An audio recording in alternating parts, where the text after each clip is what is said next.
Ladies and gentlemen, welcome back to another episode of Hermitcraft. And if you enjoyed this series, if you like it, then what I need you to do is go below the video, hit the like button. If we get a gazillion of those, then guess what? I'm going to upload another episode! You never knew it, did you? You thought this was the last one there'd ever be? No, I'm messing around. Hi, welcome to the witch farm area. There is some crazy shenanigans going over here.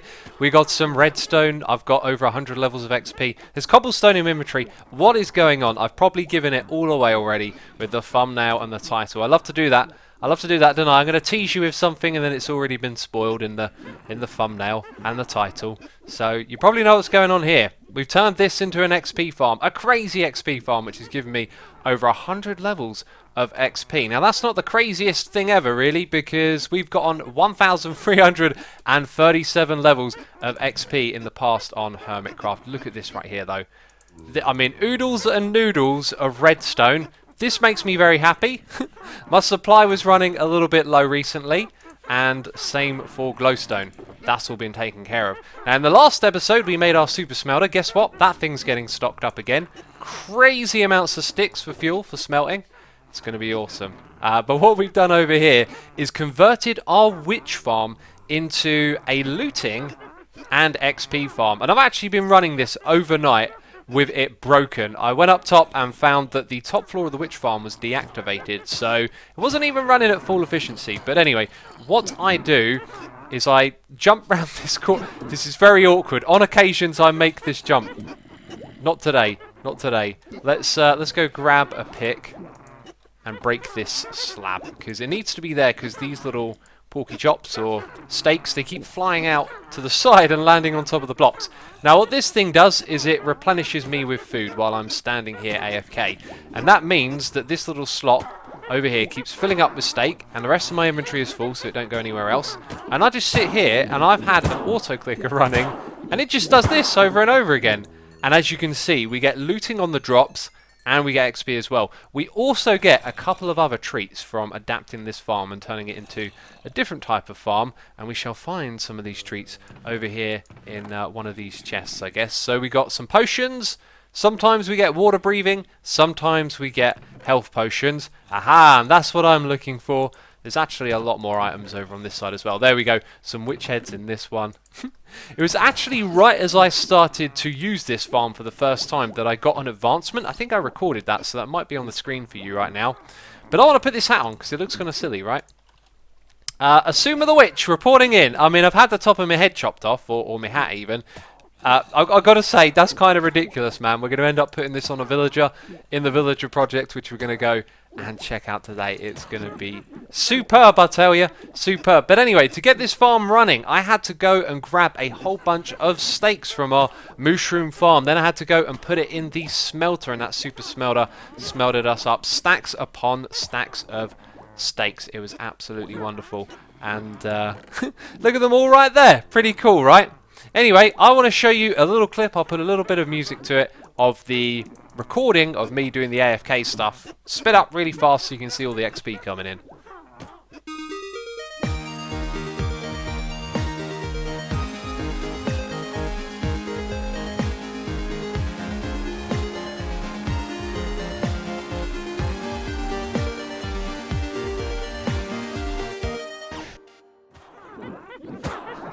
Do you like loud noises? They're making a lot of noise. They make a really cool sound when there's too many of them in there. Let's see what happens. We want one to drop and survive.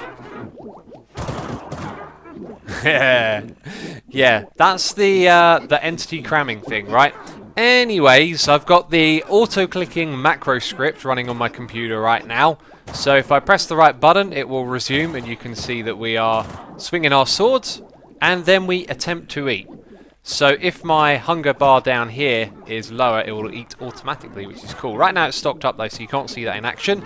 But let's press that hotkey, and if we just aim at the witches, you can see it takes care of everything for us. So it automatically attacks, then it tries to eat as well, which is just fantastic. Now we have mending on the sword, which means that thing is going to take some of the XP and it's never going to break, which is fantastic. We have regeneration to take care of our health if ever we start to starve. But hopefully that'll never happen because we've got the auto clicker eating food for us, and of course this little redstone contraption right here will send food to us. Now the first time that I did this, I ran a 3-hour session and I put 9 stacks of steak in here, and all of it was gone by the end of it, and I believe that's because it can land on these edges and despawn. So after that I did an overnight session with 9 stacks again, and that ran for about 8 hours, and there was like a stack left when I got back to the computer. So that would suggest you need about a stack of steak per hour using this machine, but I'm yet to see what happens when you actually run out of food, because the regeneration might not be enough. But that's pretty much it. We just stand here hitting the witches over and over again. We get the looting effect on their drops, and that should take care of keeping us alive and attacking them continuously. That's pretty much the whole deal. There is one other aspect to this, which is filling up your inventory with an item that you don't want to pick up. So then the steak doesn't just go into your inventory, it goes into your offhand, meaning you can continue to eat it. Now I want to fill up my inventory right now because I do actually want to come in here and chuck away some items. Now I don't know if I'm going to need a whole bunch of spider eyes, sugar and bottles in the future. I doubt I will, but I'm going to chuck them all away right now, and then when we do some more farming, we'll fill up these chests with more and more goodies. I'm thinking it'd be really cool if we could get a stack of witch heads by the end of the episode. We've already got about 20 or something like that, and I believe I was farming with all of these chests filled up for the longest time. So we're going to get rid of all the items in these chests, which is going to create a huge pile of them right here. Craziness. Well, that certainly is a crazy amount of items sitting there to despawn, and also a couple stacks of slime balls came through. Now, I'm not sure if they are from where they've just been left in there in the past where the slime farm is running, but right now I can actually hear some slimes. I'm not sure exactly where they are, but it probably just means that there is a slime chunk in the area that needs slabbing, which is a whole other job in itself.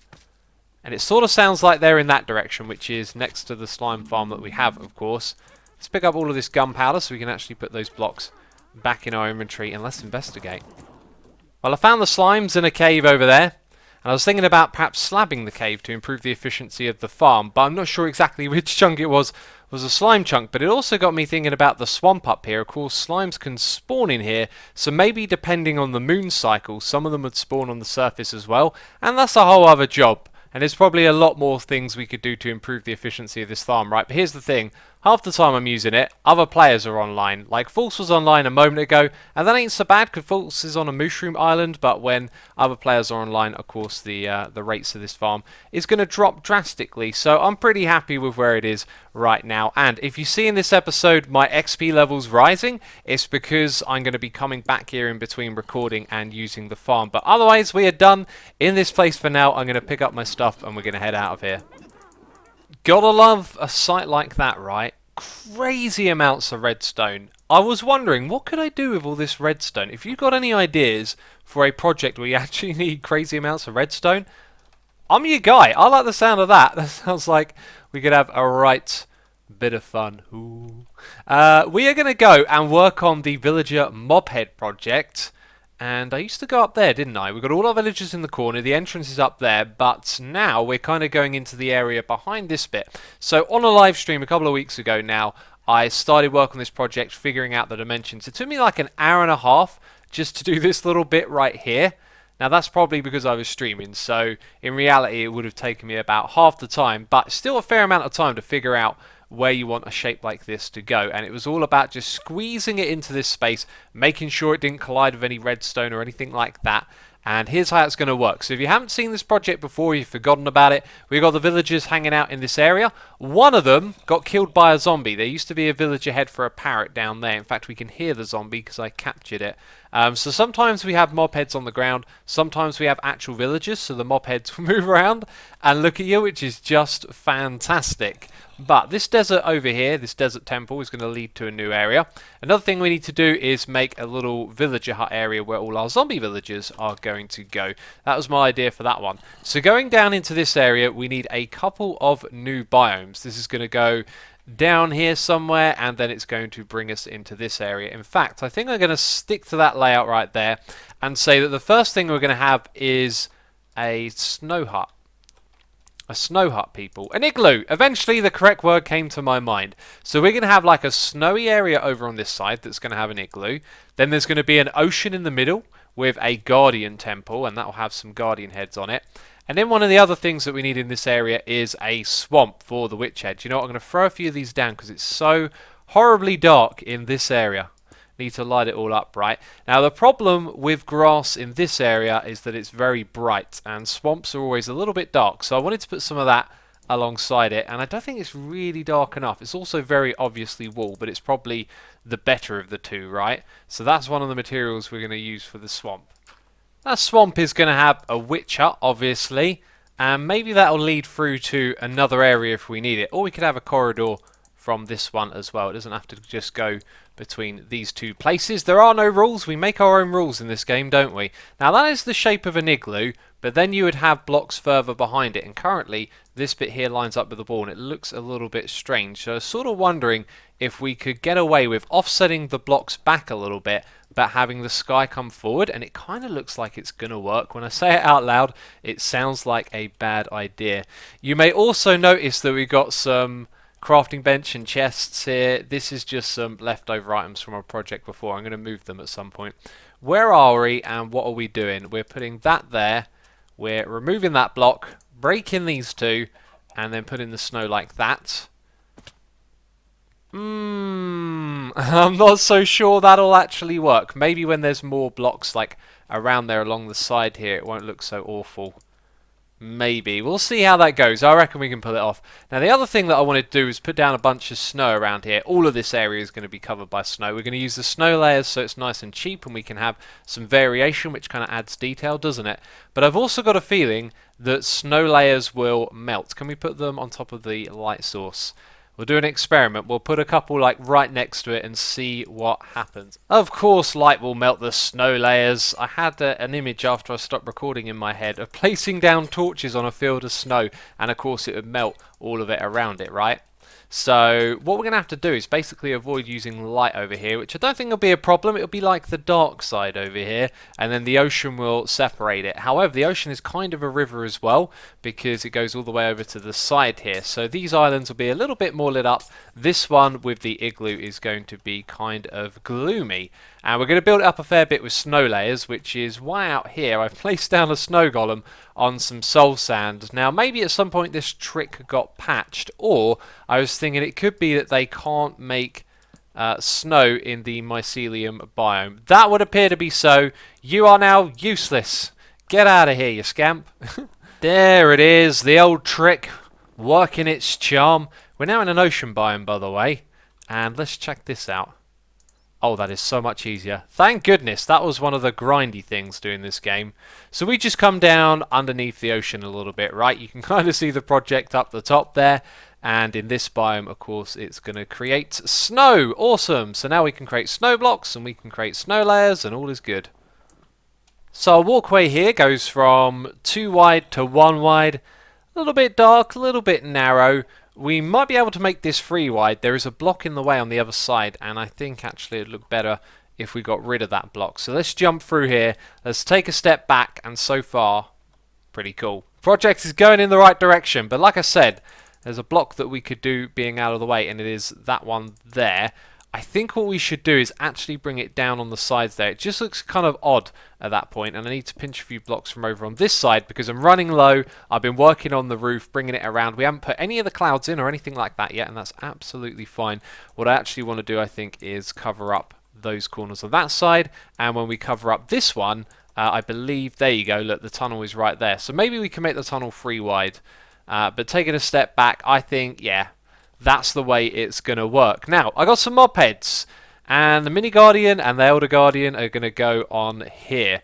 I did have this idea of putting a villager. In fact, we still... if I put a villager here, it's going to get pushed into this bit, and it's going to jump up and down, which is going to look hilarious. But eventually, it will probably land on this block, and then it can go and swim off. Because a villager with a guardian head in this area would look fantastic. I'll still think about it. There might be a way to do that.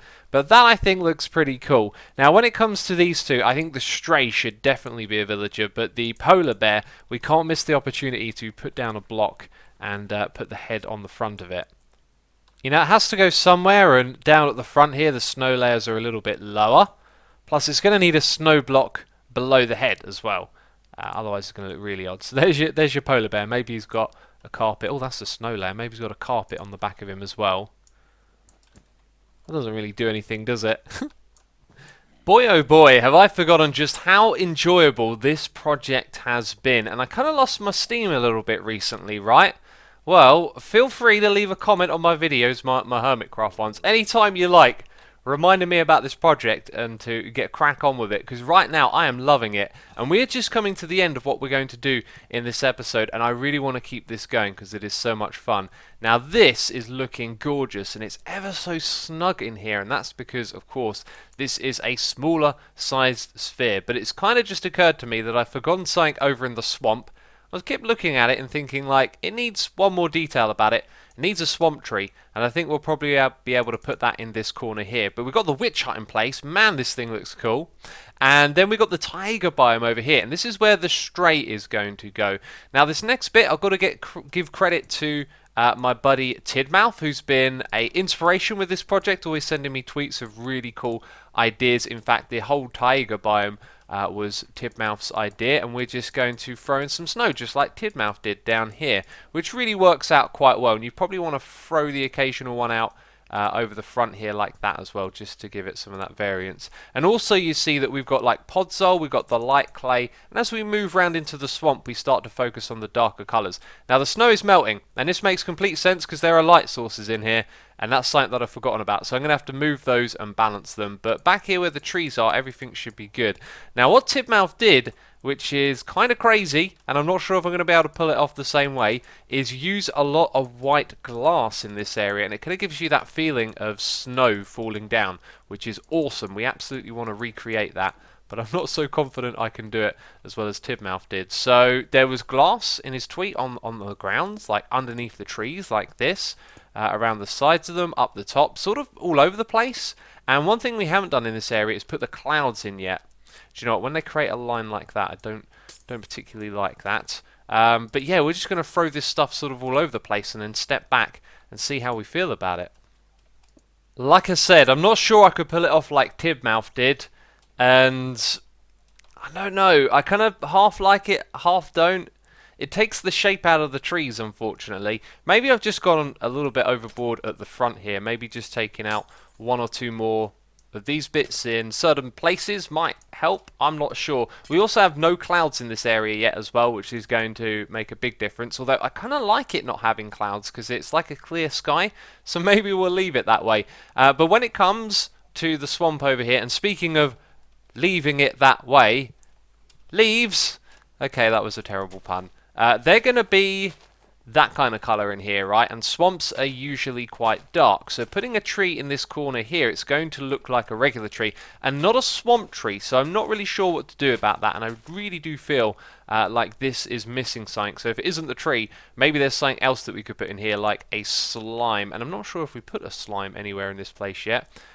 So the last thing to do is just to chuck down a couple of ferns in here. And if you're wondering why the snow hasn't melted, well, Asuma using his brain smarts, okay? I went and I put the glowstone lower down, so hopefully that does the trick. As you can see, some of them are a little bit lower than others, and so I've got to keep my eye on the snow here, but otherwise this project is just fantastic. Now the last thing we're going to do today is move some villagers into here, and so I've set up this temporary rail because it didn't really make sense to send them all the way through the project, as that would be a big pain in the butt. So we're going to send them over the top here from that spot. And our base is starting to look a little bit ugly with all of this temporary stuff lying around, you know what I mean? Right, so we're all ready to bring a new friend in and everyone's crowding around. It kind of looked like a perfect time to try and get a villager in a minecart. There we go, and it was. Excellent. Hi. I hope the redstone still works. It looks like it will. So you are going to be a white rabbit head. You're going to be a snow rabbit. And you are going to look pretty hilarious, man. It looks like he's sticking his tongue out at me. Whoa, whoa, whoa, whoa. No, no. Oh, of course they can control the minecarts. And then they can go all the way back again. So somewhere around here. Oh, you're going that way now, are you? That's the button that we got to press. That guy is being a pain in the backside. Come over here, you. Right. Ka-cha! Get switched. I don't think it worked. Right, let's try one more. Why can mobs control minecarts? Yes? No? Maybe? Let's give you a little healthy nudge. Come on, get on the track, man. There we go. Awesome. That guy sure does speed down here. Okay, and I think he's gone all the way into position. Fantastic. And you can see what I've done here is put a little slab just so he doesn't take any fall damage. Can't remember if they do that in minecarts or not. Every episode of Hermitcraft I record recently seems to involve some sort of... Here's a thing I used to know. I'm not sure if I can remember it anymore. Can we place you on the side of that block? Oh, we should be able to place you. We can't place this carpet on top of the torch. That shouldn't be a problem. Oh, maybe I used a piston before. Yeah, that sounds familiar, actually. Let's grab a piston and push it across. This is going to be some simple stuff, man. I remember doing this. Voila, a little bit of a torch up the top, and bam, you are put into position, and you're an adorable little snow rabbit now. Excellent. Right, let's redivert this track over to the other side. Just over there, somewhere in that space, around the trees. I was actually thinking under the trees, which might be a little bit tricky. We're going to have our Vex, or sorry, Stray. Stray, not a Vex. Any volunteers? No? Yes? No? Some are coming through the crowd. Okay, you're possibly interested in becoming something else. Let's put that there. Try and give you a nudge. Off you go. Excellent. Thank you for behaving and cooperating. And don't try and get away like the last one did, okay? Here's what we're going to do. We're going to chuck the... I was going to say Vex again, man. Stray. Let's see what you look like when you're a stray. Kind of alarming. Kind of scary. Let's send you on your way. Now, I got a witch head with me as well. And I tell you what, these villagers are going to look absolutely hilarious with a witch head on, right? And then I thought, well, it's a shame that I'm going to place it down on the ground. The place where I want to put it is just outside the witch hut. Right here. Bam. But if we can make some sort of door that the villager can't escape from, wouldn't it be amazing just to have it roaming around inside of this little witch hut, which may link into another area? I need to go around and figure out all the mobs that we need to collect in total, and what biomes they need to go in, etc. There's actually some signs in the previous area with some notes of things that I need to collect, so that's pretty cool. And did that snow layer behind you melt? Because it had been there for quite a while. I hope not. But anyway, that's done for now. We got a stray in here, and we got a little rabbit as well. This project is just superb. It is not the only thing we're going to be doing this episode, though. And you kind of know that we're done with it for now. I think that much was clear. Is this thing filled up already? Wow, that was kind of fast. Oh, wow. Okay. And there's no more sticks coming through. Excellent. I'm always checking up on this thing, and I just chucked in another box because I've been sort of checking where they come round, and so now there is a massive supply of fuel. The redstone is working perfectly. Look at that. Exactly 3 shulker boxes have come back through. I haven't really seen a problem with this thing at all, except for the minecart coming across and not actually putting items into this thing at the end. So what we need to do is move that over here by one block, which I'll do at some point, and that'll be absolutely easy to fix. So, amazing project, working out really well. Love the shulker box loading system. But speaking of shulker boxes, we got some over here, by the way, that we need to take care of. Where are they? Lava buckets. Okay, so Mr. Tango Tech came back onto the server. He fixed up his little friend Happy, and now we're going to go over there and break Happy once again. I'll tell you, Tango, you can keep trying to fix him, but I'll keep coming over there and breaking this fella. Hermitcraft's most beautiful and gorgeous build. You always got to take a moment to look around when you're here, and you've always got to record and tell the peeps that you're taking a moment to look around. I think I do that every time, don't I? Man, I love this place. And I also have a second shop front over here, which I have kind of forgotten about. You know, setting up a second shop sounds like a lot of fun, but we're not here to get distracted. We're actually here to check out Happy's fun source. Mr. Tango Tech has restocked, upgraded, and fixed Happy, and we are here to break Happy once again, okay? That's what we're here to do. Let's run on through, and let's just pop into the lava here, because I don't burn. I'm assuming the lava dolphin. What do you think this is, okay? Actually, let's do a little bit of that right now. Oh, here we go. It's lava dolphin time. Let me tap F8 so we get some nice smoothness. Is that not working? Ah, there we go. And now I can do some dancing for y'all. This was just a complete accident, by the way. You know, when I recorded that time-lapse a couple of episodes ago, I didn't know it would end up being so amazing. I just activated my elytra wings while I was picking up all the lava, and I was like, that is the weirdest looking thing I've ever seen, and it's wonderful. And you all named me Asuma the Lava Dolphin, and I love it. And I'm doing a little lava dance for you right now, and it looks unbelievably derpy. Should we stop this? This is kind of ridiculous. Where's the F8 button? There it is. And where's F1? Nope. F5. Hi. There we go. I'm learning to use a keyboard. Let's pop up here. You can see that Happy has already been broken. I was over here a moment ago just filling Happy up, and Happy can't eat no more. Fill up to the brim, I tell you, but I'm angry, to be honest. I'm a little bit upset, and here's why. Here is why I'm upset. Okay, now we can do math, can't we? Okay, 16 times 4 is 64, yep, and then that would be another 64, and that's almost 64, but I only got this many magma creams. Tango Tech has fooled me, okay? I've been conned. I've given Happy all of this lava, and I haven't been given the right amount of magma creams back, and I'll tell you what, I am really upset about this. It is no joke. How could Tango lie like that? This is supposed to be a fair deal. Do you know what? I think we're going to have to change the front of this shop. Nope.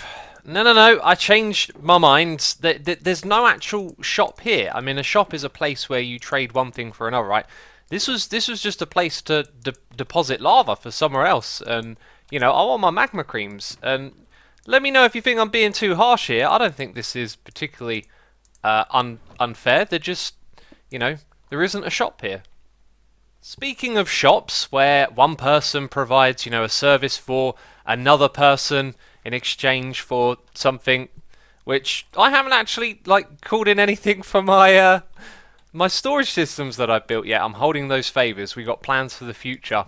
Now I got another one right here, and what's funny about this is Iskal said to me, "Yo man, I put in a request, head over to your shop and get the details." So I come over here expecting a book full of details, and it just says, "Iskal needs your help, contact me." I only know this because Iskal told me it was here. What is up? What is up with that crazy fella? He's been drinking too much Iskalium, I tell you. He's drunk on the stuff. I thought I'd come over here and raid my purple supply for reasons you'll find out in just a moment. This right here is not a good sign. I had a really cool idea on where to make a chorus flower farm. Now when it comes to chorus flower farming, there isn't really a lot you can do to make the whole farming process quicker or less painful, you know, just automated to some extent. So I've got a really cool idea on where we could grow that, but we're going to come back and look at that in just a second. In fact, a moment ago, you were technically looking at where we were going to farm it. We want to head over here, and I want to show you the tunnel. I don't know if I've actually showed this in a video, because I did it on a live stream, and people really didn't like the design that much. Well, that's not kind of fair. The response was split. It was like a half and half, but the people that didn't like it hated it. And if you hate this design, I apologise. I've been walking back and forth through here and looking at it over and over again and thinking this is really nice. You know, I like it and I want to finish it. Now, it's not an extravagant Nether tunnel design, so it's something we could put together pretty quickly. As you can see already, we've covered most of the blocks here for this little segment. We just need some more wall to go around the back, which isn't a problem. And then we just need some other coloured walls on the top as well. So it's going to be easy to get all the materials for this. And I didn't realise I had so much purple in reserve. So making a chorus fruit farm shouldn't be too much of a problem. Another good way to farm the stuff is just to take a trip to the end, you know, and fly around and pick up what you need and then head back. But yeah, I'm going to do a little bit more of this after we've finished recording the episode. Going to come back here and just get some more of this in place. But I want to first of all show you where it is that we're going to be farming all of this. So farming might not actually be what we do, so bear with me here.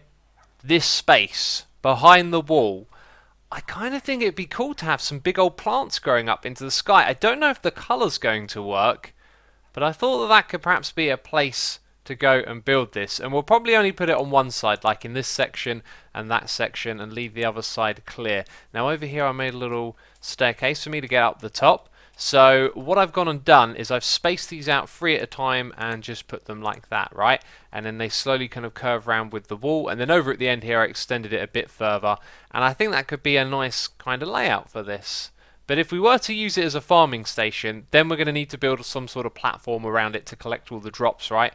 And some drops will probably end up over here, so maybe it's not really a good place for farming, but my original idea was just to look over here and see these plants growing up tall. It may also be a thing that they will look better if they start growing lower down, so they're a little bit thicker when they start to come up. But there's just 3 of them there for now, and I'm probably not going to get much time to AFK in this area. I'm going to be working in the Nether, I'm going to be over at the Witch Hut area again, and so at some point in the future we'll start to see what that looks like, and maybe go somewhere with that. But as you might guess, this is the end of the episode right now. If you've enjoyed it, leave a like, and as always, thank you for your support. I hope you're enjoying the Hermitcraft series, and I'll see you in the next episode. Ciao for now.